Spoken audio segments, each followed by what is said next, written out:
میرے عزیزو، رسول رحمت صلی اللہ تعالی علیہ وسلم نے ان بوڑھوں کے ساتھ نیکی کرنے پر جو اجر بیان کیا ہے وہ بڑا انوکھا ہے۔ حضور نے بزرگوں کے ساتھ جو اکرام کرنے کے بعد اس کا نتیجہ بتایا ہے، اور جو انعام ملے گا کسی ضعیف آدمی کی خدمت کرنے پر، وہ انعام بڑا شاندار بیان کیا ہے۔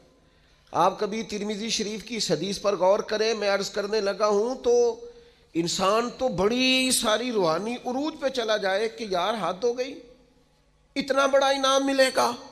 نبی کریم نے فرمایا اگر تو کسی بوڑھے کی اس کی بڑھاپے میں خدمت کرے گا نا، تو جب تو بوڑھا ہوگا تو اللہ تعالیٰ ایک جوان مقرر کرے گا جو تیری خدمت کرے گا۔ آپ نے خدمت کی، اور حضور فرماتے ہیں پھر اللہ ڈیوٹی لگائے گا بندے کی۔ آپ نے بوڑھے کی خدمت کی، اور جب